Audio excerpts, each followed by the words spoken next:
We are observing you crossing the 260 of Lima at 31 miles west. Level is 10,700, velocity is... In October 1996, a state-of-the-art passenger jet careens out of control for 30 horrific minutes, then crashes into the Pacific Ocean.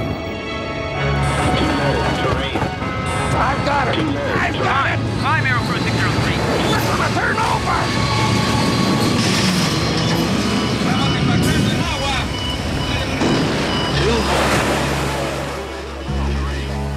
At the time, no one understands how this could happen.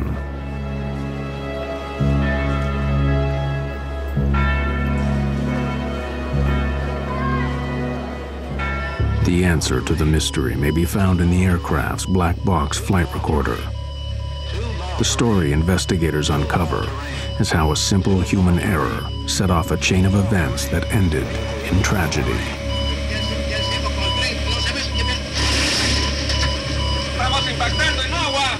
$0.02 of American money brought down a $75 million aircraft and killed 70 people. This kind of a problem that they faced that night was probably one of 10 over the last 20 or 30 years. You never lose hope immediately. You know, it takes time for you to get to that point that you will accept the fact that there's no people that got out of their life.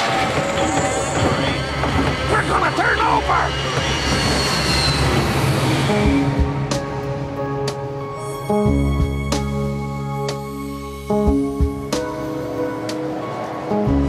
Lima, Peru. Jorge Chavez International Airport. Aeroperú Flight 603 prepares for takeoff for Santiago, Chile. The plane is a 4-year-old Boeing 757, a state-of-the-art passenger carrier known for its reliability and safety.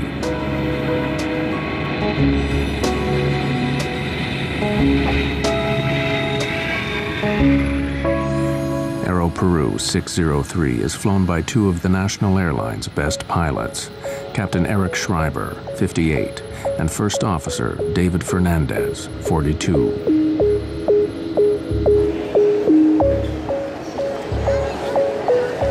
61 passengers and 9 crew members are aboard.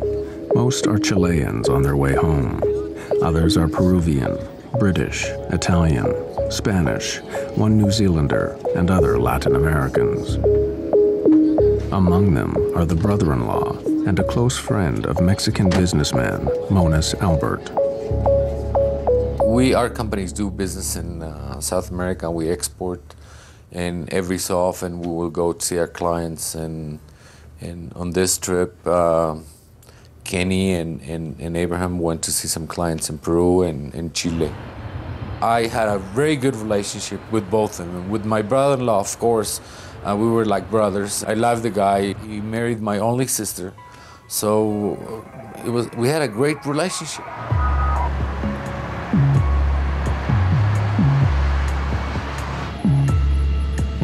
Checklists are complete.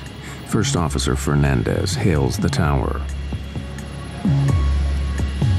Lima Tower, Aeroperú 603, runway 15, ready for takeoff. Aeroperú 603, use noise abatement.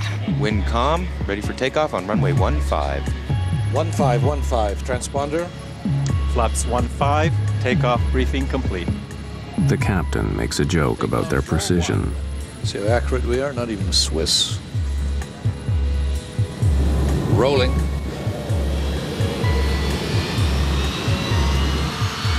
The Aeroperú 757 is among a new generation of computer-controlled aircraft in which pilots are trained to rely on a central data system designed to reduce errors, both mechanical and human. On takeoff, the 757 performs perfectly. 80 knots. Check. V1, rotate. V2.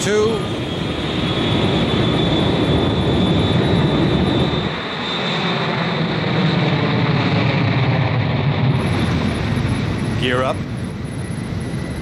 right. Within moments, the pilots get a very unusual reading. 2+10. The altimeters are stuck. The altimeter indicates the height of the aircraft off the ground. It reads 0, though they were obviously flying. The altimeters have stuck. Yeah, All of them. this is really new. Keep V2 plus 10.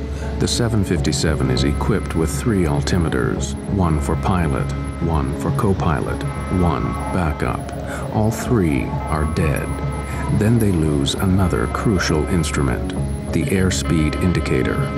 The speed. Eh? The speed. What's going on? We're not climbing. No, I am climbing, but the speed. Hold it. Maintain speed. Aeroperú 603 leaves the lights of Lima out toward the Pacific Ocean. With no airspeed or altitude instruments, the pilots are now flying blind.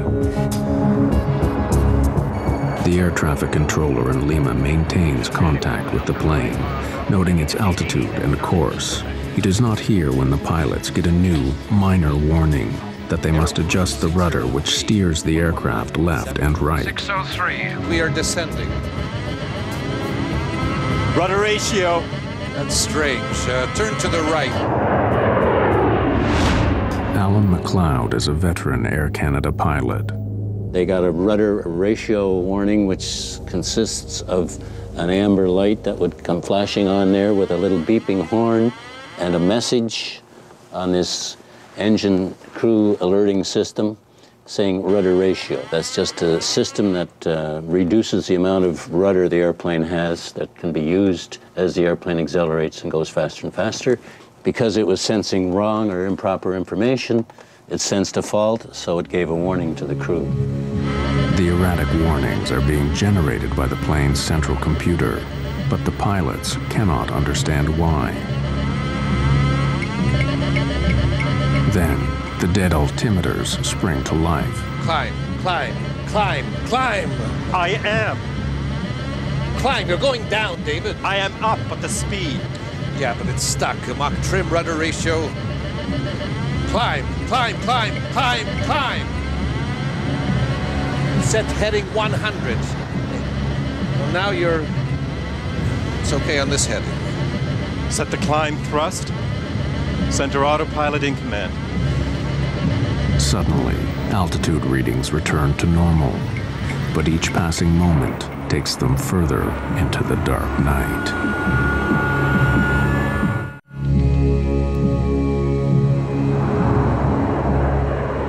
Captain Schreiber tries to engage the autopilot to give them time to think. There is no command. The autopilot requires identical data from 2 of the aircraft's 3 flight control computers. But Schreiber's instrument readings are so different from those of Fernandez, the autopilot disengages. Then another alert. Mach trim, Mach trim. Mach trim indicates that the plane is not flying in a level position, yet the 757 is flying normally. Let's go to basic instruments. Everything's going to hell. Mach speed trim is a system that trims the airplane. It changes the angle of the horizontal stabilizer in the back end of the airplane, and that has to be changed as the airplane accelerates to a higher speed. It was getting false indications, so they got a warning that they had an overspeed, which of course they didn't. That warning would consist of, again, the master caution and a master warning, which is a red light associated with an oral warning as well. Despite confusing warnings and no autopilot, the aircraft is controllable. If necessary, Schreiber could keep the plane aloft for hours, but he decides to land. He instructs his first officer to declare emergency. We are in an emergency. Aeroperú 603, Lima. We are declaring an emergency. We have no basic instruments, no altimeter, no airspeed indicator. Declaring emergency. Receive. Altitude? We don't have. We're up to 1,000 feet, approximately 1,700. 603, 603. Confirm if possible if you can change your frequency to 119.7 to make sure you can receive radar instructions. Just 60 kilometers from Lima, the pilots of Aeroperú Flight 603 are flying without instruments, hoping the tower can help bring them down alive.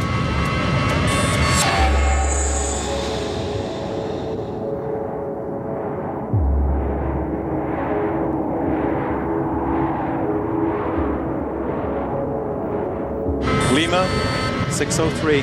Aeroperú 603, Lima. We request vectors for ILS. Runway They 15. seek the runway with the help of a guidance transmitter called the Instrument Landing System, or ILS. The ILS provides information on their course, while altitude information comes from the aircraft's transponder. Affirmative. Maintain present altitude. What level do we have? We have 4,000 feet. Can you confirm for us? Correct. Maintain 4,000. Schreiber and Fernandez have never experienced nor been trained for this emergency. Auto throttle disconnect.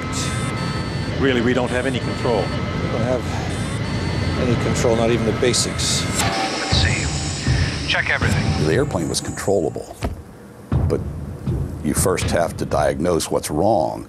And it's very easy from 20/20 hindsight, sitting here in a chair on a nice sunny day, to say, this is what he should have done. But in the cold, dark night with bells and whistles going off, it's very difficult to analyze conflicting information that you're getting. This kind of a problem that they faced that night was probably one of 10 over the last 20 or 30 years that has been similar to this.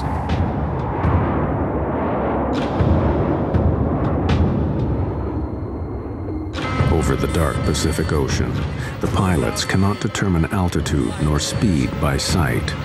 They request that the tower help guide them in. Responding. Airspeed is 0. All speeds. Right. Can you give us the airspeed, please, if you have us on the radar? Yes, affirmative. As of 10 seconds, It seems that you're climbing at level 6,000 at 22 miles south on heading 195. The air traffic controller's computers calculate a correct airspeed by measuring the plane's movement over the ground.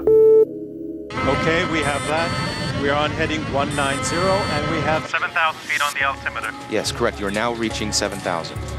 But neither the pilots nor the air traffic controller know that the altitude indicated on the scope is incorrect. It is coming from the plane's erratic computer.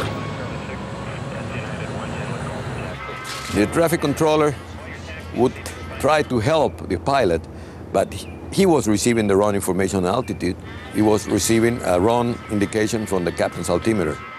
The reason the air traffic control system was transmitting improper altitude readout information to the airplane was because the airplane's altimeter, through the air data computer, would send the indicated altitude that the airplane was experiencing down to the radar unit, and of course it was incorrect, and they would read it off their readout down in the air traffic control center and transmit it back to the pilots, and of course it was incorrect because they were getting incorrect information to begin with. Investigators would later discover that Aeroperú 603 was drifting downward, while the altimeters showed them at a near constant 10,000 feet. And the passengers are as yet unaware of the drama unfolding in the cockpit. Avoid large or abrupt radar inputs. If normal left hydraulic system pressure available... 5 minutes after takeoff, Captain Schreiber orders Fernandez to scan the flight manual for some explanation of the warnings. Yes, crosswind. Do not attempt an auto land. In Lima, the air traffic controller continues to guide Aeroperú 603 back to the ground. Aeroperú 603, we are observing you now at level 9,200. What is your heading now? We're heading level 205. Affirmative. You are turning slowly to the right, correct? No, we are maintaining course to stay away from the coast. With incorrect altitude information being transmitted from the aircraft to the tower, they do not know that the plane is descending. Your distance is 30 miles. Do you want a heading to proceed to the localizer, correct? Correct. We're going to suggest course north 360. 360. We have problems here reading the instruments. You're going to have to help me with altitudes and airspeeds If it is possible. Okay, received. Let's go. The approach is set. The 757's computers send critical warnings, information that the pilots are trained to obey, but cannot trust. Let's try to make a descent on this heading. It's climbing. The airspeed plummets to below stall speed and then races up again. Let's go down to 10,000 feet. Why does the speed go away so fast? Could it be the real speed? That's what worries me. No, I don't think so. Can you verify our speed, please? 320 is indicated. We have 350, but The engines are on idle, but we keep accelerating and accelerating. Okay, received. Nerves are now stretched tight. You can imagine the pilots, they're flying there. They don't have a true indication of the speed. They're obviously trying to fly the airplane and changing the attitude up and down. That in itself will change an indication of airspeed, although it was incorrect. Both pilots were really confused. They didn't know what to do. They didn't know how to act. And they did unhuman efforts to save the aircraft. But, I mean, they were really tired and of all the work and all the confusion and all the alarms. Fernandez suggests that they try the speed brakes used to rapidly slow the aircraft. Extend the speed brakes. For a moment, it appears to be working. Then, another warning. All three indicators are fine on speed, fine on overspeed. Overspeed means the plane is flying too fast. The pilots cannot believe it, but the warning adds to their confusion. They are forced to choose, speed up or slow down. The lives of 70 people are in their hands.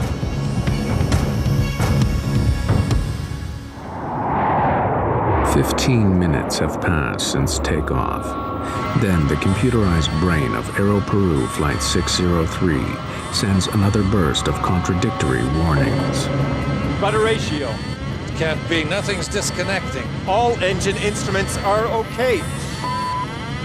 What can our real speed be? The speed indications are okay. Lima Tower provides their only chance of survival. We are observing you crossing the 260 of Lima at 31 miles west. Level is 10,700. Velocity is approximately 280 over the ground.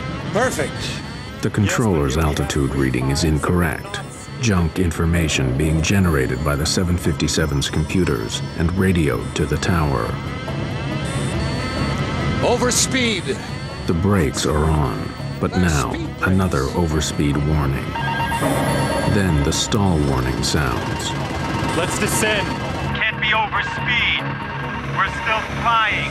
They get a stall warning that the airplane is falling out of the sky. At the same time, they got overspeed warning. Impossible to have two contradictory alarms. Either you're stalling or either you're having an overspeed. So that created more confusion. Really, this problem has never happened before. It was a new emergency. In aviation, you always figure, what's going to kill me? What is the critical thing? Let's take care of that first, and then we'll take care of the other lesser issues later on. When you get stall warning or when you get an overspeed indication, you need to pay attention to those immediately. In this case, they were getting both a stall warning and an overspeed. Well, which is right? First Officer David Fernandez finally realizes that the odds are against a safe landing. We request, is there any plane that can take off and rescue us? Acknowledged. Rescue has been alerted. Any plane in the area to guide us? An Aeroperú that may be in the area. Anybody. No, don't say anything like that. Yes, because right now we are in a stall. The stick shaker vibrates violently, indicating that the 757 is going too slow and could fall from the sky. Aeroperú 603, we have a 707 that is leaving for Putuel. We will advise him. We are not in a stall. It's a false alarm. Schreiber's airspeed indicator reads 350 knots, well above stall speed. No, we have stick shaker. It has to be. But even with speed brakes and everything, we're maintaining 9,500 feet. Why aren't we getting the same reading? When the airplane is slowed up to a point in the air that it can no longer sustain itself in flight, it stalls. The wing stalls or stops flying. There's a warning system built into the airplane that tells the pilots when that's happening. It's known as a stick shaker, along with a voice warning, which we just heard. When the stick shaker goes off because the airplane is slowed down too much, you get a warning like this, where the control column is shaking and vibrating, along with the voice warning saying that the airplane is stalling. And of course, the pilots would go into the aircraft stall recovery procedure at that point. In the battle between man and machine, the deranged 757 is winning. The pilots have no sense of where they are or how high. They have gradually been descending, now to just 300 meters over the sea. Lima Tower, misguided by Aeroperú 603's incorrect transponder, reassures the pilots that they are at 10,000 feet. Aeroperú 603, you are now flying on course 120. We observe you to be at level 10,000. Your speed is approximately 220 and a distance from Lima of 33 miles to the northwest. The 707 will be ready in 15 minutes to fly west to help you. The pilots have failed in their attempt at a landing.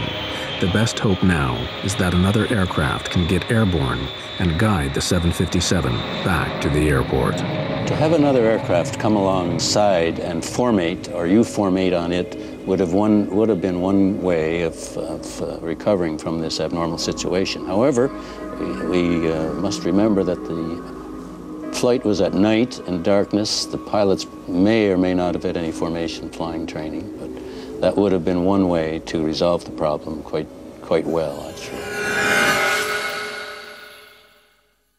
Terrain. Too low. Terrain. What's happening? Too low terrain. Now the pilots receive the most terrifying warning of all. It is called the ground proximity alarm, meaning a collision with the Earth is imminent. Still, the tower tells them they are at 10,000 feet. We have the terrain alarm and we're supposed to be at 10,000 feet? According to the monitor, you have 105. Too low. Terrain. There is no checklist for if you have these 7 or 8 warnings going off, which they did, and they couldn't shut them off. It's a very rattling experience. I could play that tape for you, and you hear those things: whoop whoop, pull up, terrain, terrain, and all of these things going off, and the stick shaker. Brrr. It's a very unnerving environment. All the computers are going crazy here. Schreiber turns the aircraft toward the sea, away from a possible collision with a mountain or skyscraper. Too low. Terrain.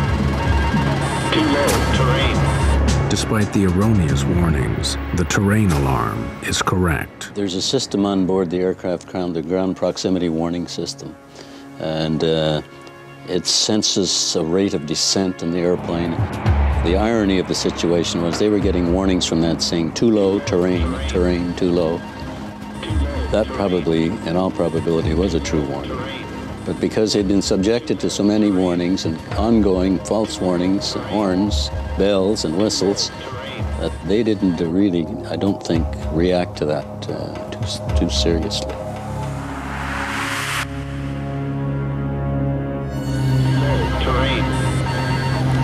Are we going down now? We have 370 knots. Are we descending now? We are showing the same speed. You have 200 knots speed approximately. Too low. Terrain. Speed 200 knots. 220 ground speed, reducing speed slightly. The pilots are stunned. 200 knots is precariously close to a stall speed. Damn, we're gonna stall right now.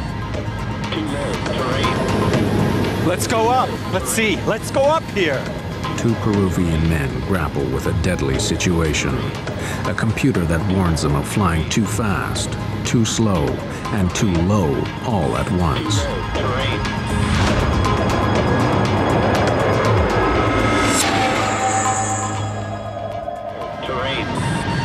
Schreiber decides to risk a second attempt at landing, seeking the signal, known as the ILS, to guide the aircraft to the runway. I want to try to intercept the ILS. I'm trying to descend. Lima, Aeroperú 603. We will try to intercept the ILS. Let us know if we are in. Received, Aeroperú 603. You show now level 9700. Instruments seem to be working. For a moment, there is a glimmer of hope. This one's right. This one's okay, too. The air traffic controller attempts to raise the pilot's spirits with good news. Stand by to verify speed. The 707 is about to take off. It is on taxi. Confirm our speed. It is very important we do not have any speed indications on board. How can we be flying at this speed if we're descending with engines on idle? Give me the altitude, please. Yes, you are maintaining 9700 according to the scope, sir. 9,700? Yes, correct. What is your indicated altitude? Do you have any visual reference? 9,700, but it is indicating too low terrain. Are you sure you have us on the radar at 50 miles? Hey, look, the 370, we have 370 what? Do we lower gear? Aeroperú 603, Lima. What do we do with the gear? Suddenly, they realize the awful truth. We're hitting water! Pull it up! Climb Aeroperú 603. If you need to, pull up. For 20 seconds, the pilots struggle for altitude.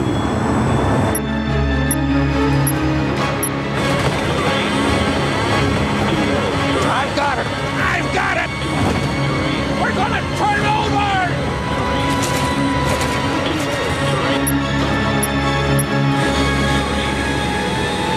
Aeroperú 603, Lima.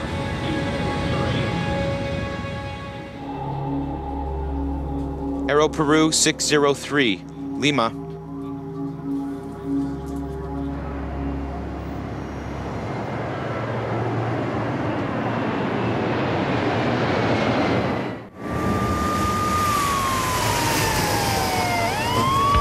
The next morning, Mexican businessman Monas Albert learns that an Aeroperú flight has crashed. 5 minutes after takeoff, the crew informed the tower that they were having an emergency and they requested clearance to return to Lima. During the process, contact with the aircraft was lost at 0110, with the latest position of the aircraft being 50 miles north of the city of Lima. About 6 o'clock in the morning, I got up and turned on the news channel, and I heard there was a crash, an airplane crash of Aeroperú, but the news mentioned New York to Lima. Rescue operations are underway by authorities. The aircraft was carrying 61 passengers and 9 crew members. His brother-in-law and his business partner were on Aeroperú 603. So I went to the shower and didn't pay a lot of attention. But when I came out, they corrected the news and they said from Lima to Santiago. And I knew in that plane Kenny and Abraham were flying. The news was very vague, so they mentioned there might be some survivors, and they mentioned that the plane crashed on Pacific Ocean, and they didn't have a lot of news, and the crash was at night. So in my mind, I thought that the plane sort of landed on water, and most people got out. Guido Fernandez has just been appointed Peru's accident investigator. Aeroperú is his first case. The co-pilot, David Fernandez, is his nephew. I was in bed. It was about 4:30 in the morning, and they called me. Your nephew is lost in an airplane. They asked me, how do you feel that your nephew was a co-pilot? My gosh, I feel very bad.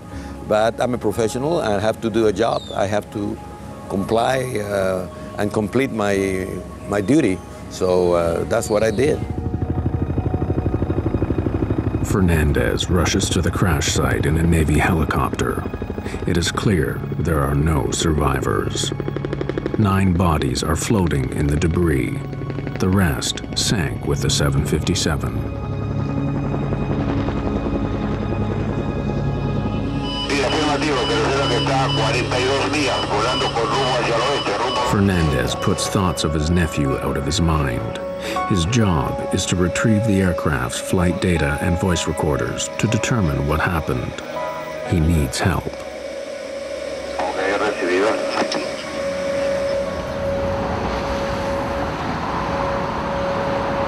Fernandez contacts the National Transportation Safety Board in Washington, D.C., one of the world's leading agencies for air accident investigation. They had found the aircraft. It was pretty well documented by radar. The Navy, the Peruvian Navy, had gotten a fix on the flotsam and the wreckage in the ocean. And the only thing left to do was find it on the bottom of the ocean, which they did not have the facilities for. Rodriguez flies to Lima to join Guido Fernandez in his effort to find answers. I found out that his nephew was the first officer. I suggested that perhaps they should consider removing Captain Fernandez from the investigation because of emotional involvement and what have you. The American investigator's concerns soon vanish. He was very objective, I would say an excellent investigator, considering that it was, and not a distant nephew, I mean, it was his very close relative. He did an outstanding job. The black box in the Boeing 757 can emit a locator beacon for 30 days. The U.S. Navy provides underwater remote-operated vehicles to survey the debris field, seeking the black boxes. It is clear to the veteran investigator Rodriguez that the plane went down in one piece. I've done in-flight breakups that were spread over 15, 16 miles and maybe a mile and a half wide, which tells you instantly that just what you know of looking at the wreckage, that this thing didn't hit in one piece. It clearly was disintegrating as it was crashing. But in this case, it was a fairly tight debris field, and so obviously it hit at high speed and was fairly closely knit wreckage pattern. The data recorders are retrieved from the 757. Brought to the surface, the boxes are placed in coolers full of fresh water to keep them from oxidizing. They are swept back to Washington for analysis at the NTSB.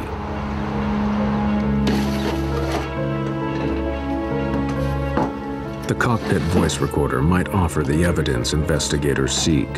Every word spoken by pilots Schreiber and Fernandez, and every unnerving alarm, is recorded on audio tape.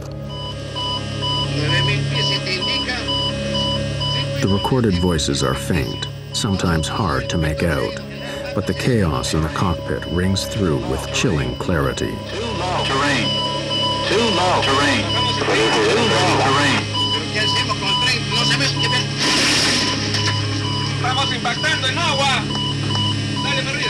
The tape is digitized into a computer, filtered and enhanced.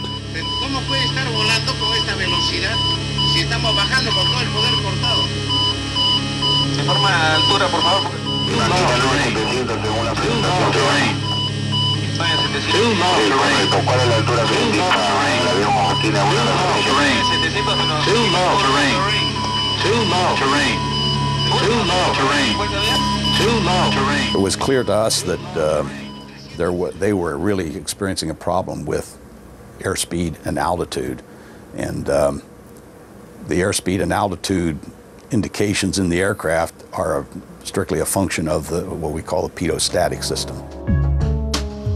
The pitot-static system is found on all aircraft, large or small.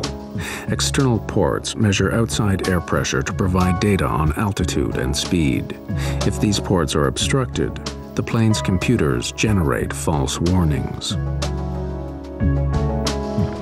But why these ports would be blocked is a mystery. Robotic vehicles are deployed to find the missing piece of the puzzle. Investigators are stunned to discover that Captain Schreiber's static port is completely blocked with tape. Just before Aeroperú 603 lifted off from Lima, maintenance workers cleaned the aircraft. A worker covered the static ports with tape to protect them. This is standard procedure, but he forgot to remove the tape. It was a small oversight with catastrophic results. The taping was never removed, and when the airplane departed and started to fly, nothing but trapped static sea level air pressure was sensed by those instruments. And in matter of fact, the airplane was climbing up in thinner air, and the information presented on the instruments and to the air data computer was false, which generated just totally non-normal readings.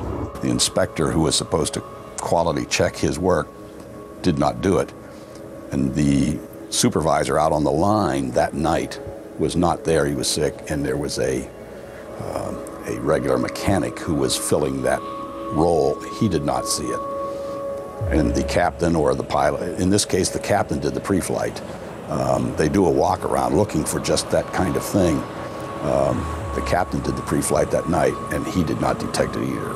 A little piece of paper with glue caused an accident. But the paper and the glue are not to blame. Humans are to blame, because humans use that tape in the wrong place for the wrong purpose. An accident shockingly similar to Aeroperú Flight 603 happened with another 757 just 8 months earlier.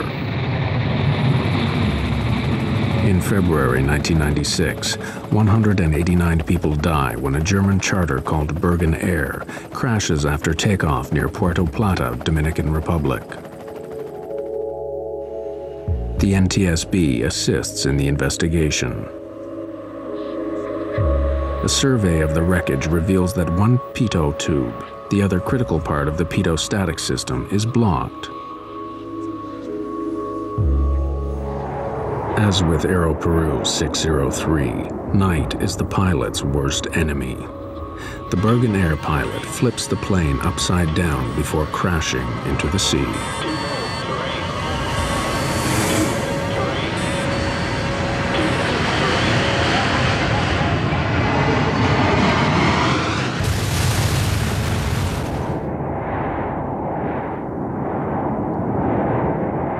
Bulletins are immediately issued to all airline carriers about pitot-static problems. But Aeroperú had not yet implemented the changes.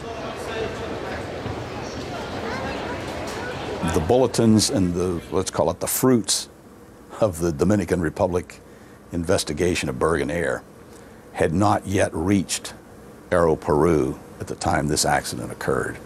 The Peruvian government very correctly made a point of that in their report on the accident, saying that they should have given more impetus to those recommendations to get them out to the industry quicker. 9,700, but it is indicating too low terrain. Even if Schreiber and Fernandez had known about Bergen Air, it may not have helped them survive given the high pressure of their situation. What? We lower gear. It's easy to sit here in the 757 cockpit and play the Monday morning quarterback, having heard the bells and the overspeed warnings, the ground proximity warning, the stall warnings. It's very easy to do that and sit here and say what I would have done being an experienced pilot. But to put yourself into the position of those two pilots that night, they were in an extremely difficult situation to fly that airplane and recover from that experience.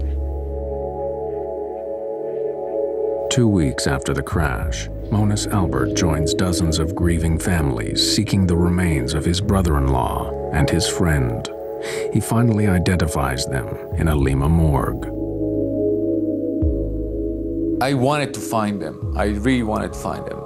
And one part of me didn't want to find them because there was this fantasy that if I don't find them, maybe they're in an island with a drink and looking at some girls dancing.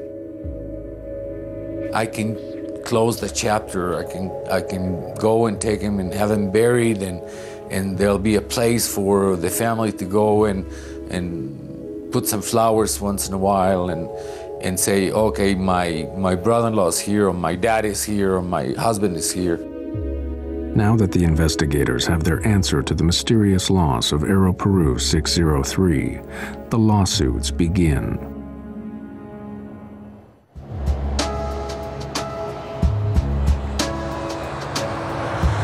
In November 1996, a Miami lawyer takes the case on behalf of 41 passengers and crew, arguing that Boeing is liable for the accident.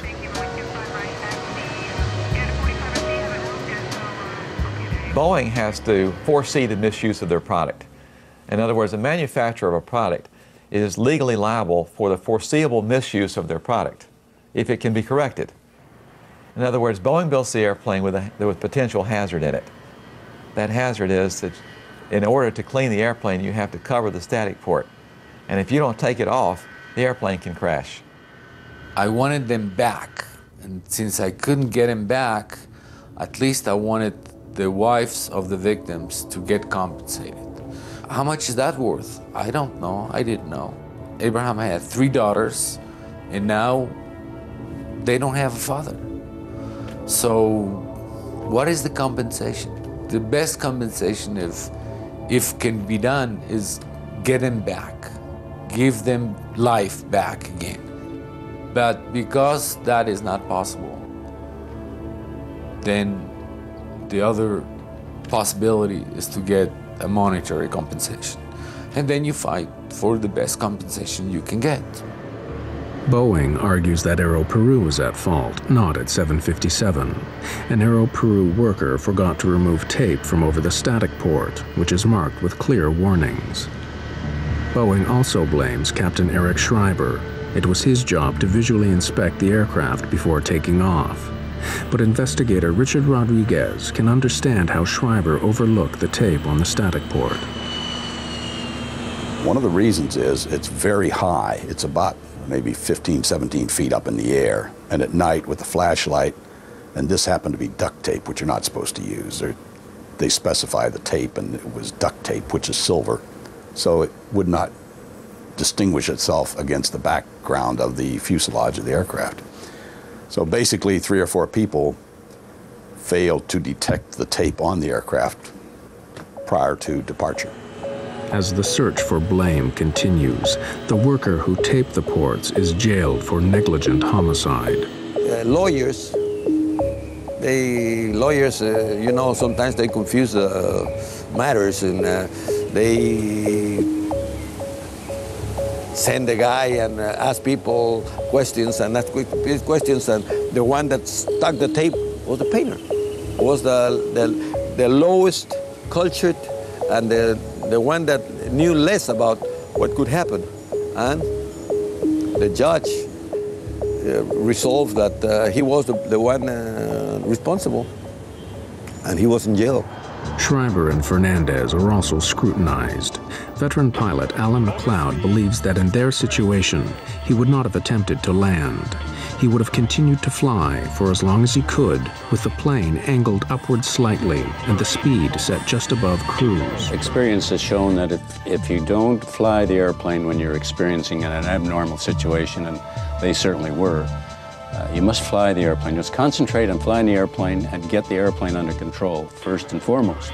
Are we going down now? We have 370 knots. If you don't do that, the airplane's going to bite you, and you're going to end up in more serious situations. So I would fly the airplane, make sure I was able to fly it safely, if only by using the attitude direction indicator and normal power settings that I was familiar with, and then eventually work my way back and get it on the ground.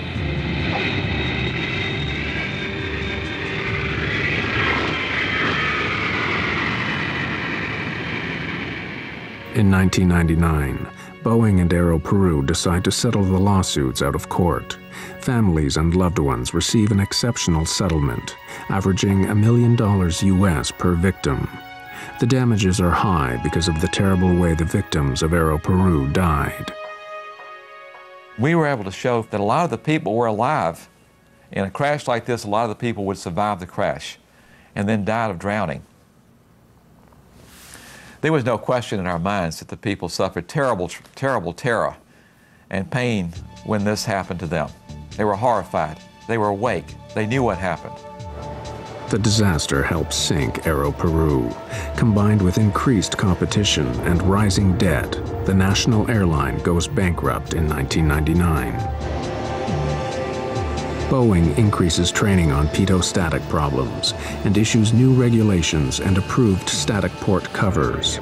Since 1996, there has not been another pitot-static failure like the one on Aeroperú 603.